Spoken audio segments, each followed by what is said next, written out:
You pride yourself on your ability to see every perspective and pivot toward a solution. You're the one who navigates the complexities of the boardroom, the one who manages the intricate moving parts of a high-stakes life, and the one who prides herself on emotional intelligence.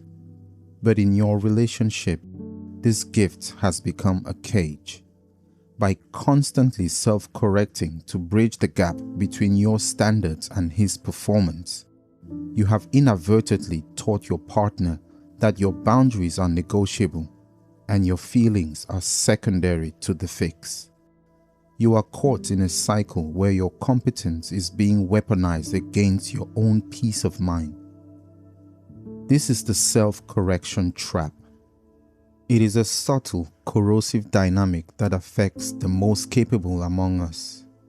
When a conflict arises, your first instinct is not to blame, but to analyze.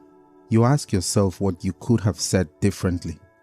You wonder if your tone was too sharp, if your timing was off, or if you failed to provide enough context for your needs. You pivot, you adjust, you soften, and in doing so, you take the weight of the relational failure off his shoulders and place it squarely on your own. You're performing a psychological labor that was never meant to be yours alone. The mechanism at play here is what we call deflective rationalization. This is a psychological process where the high-achieving partner internalizes the other person's failures as their own areas for improvement. When he forgets a commitment, you rationalize it by telling yourself you should have sent a calendar invite. When he dismisses your feelings, you rationalize it by deciding you weren't being concise enough. You're effectively gaslighting yourself because you self-correct faster than he can even acknowledge there is a problem. You're solving the equation before he has even picked up the pen. Consider the architecture of your daily life, the mental load, the logistics, the emotional maintenance, groceries, birthdays, appointments, holiday planning, social calendars, career trajectories. You handle it all with precision that others envy. You have built what I call the glass fortress of competence. It is a magnificent structure, clear and strong, but it is isolating. From inside this fortress, you look out and see a partner who seems content to let you maintain the walls. Because you're so good at holding everything together, he feels no pressure to contribute to the structural integrity of the relationship. Your excellence has become his excuse for passivity. This hyper-responsibility is a trauma response disguised as virtue. At some point in your development, you learned that being low maintenance and high performing was the only way to ensure stability. You learned that if you could just be perfect enough, clear enough, and patient enough, you could prevent the chaos of disconnection. But in an adult partnership, this leads to a profound imbalance. You're functioning at 150% while he is coasting at 50%.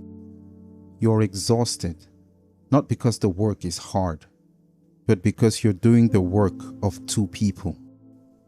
The tragedy of the self-correction trap is that it rewards the very behavior that is hurting you. When you self-correct, you remove the natural consequences of his actions. If he is late, you simply adjust the schedule without a word. He learns that his time is more valuable than yours.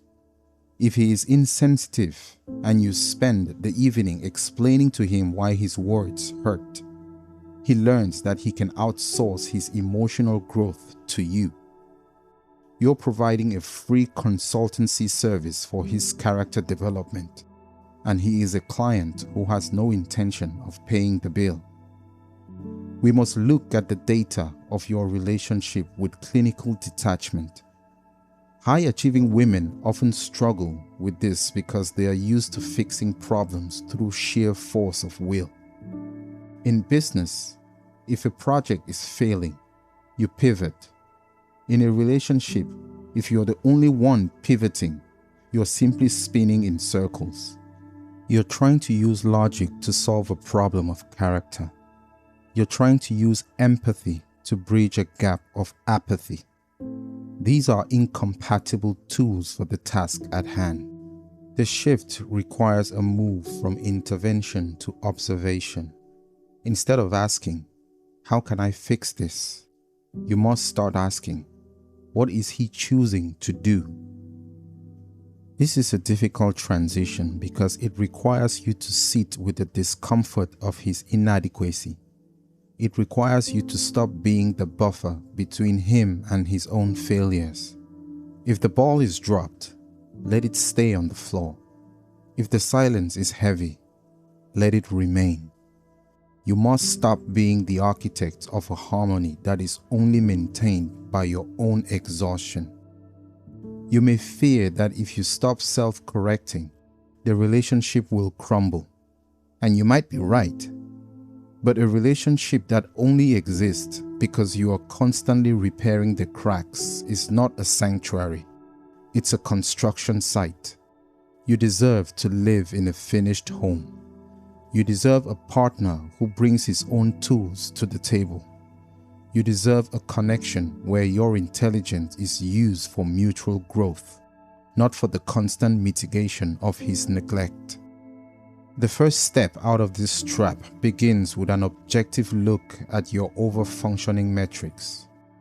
To assist with this, we have developed the Relational Boundary Audit, a streamlined high-authority resource designed to help you map exactly where your competence is being overextended. Link in the description. The goal is not to become less capable. The goal is to stop using your capability to compensate for someone else's lack of integrity. You're a woman of high standards, and those standards must apply to your partner as strictly as they apply to yourself.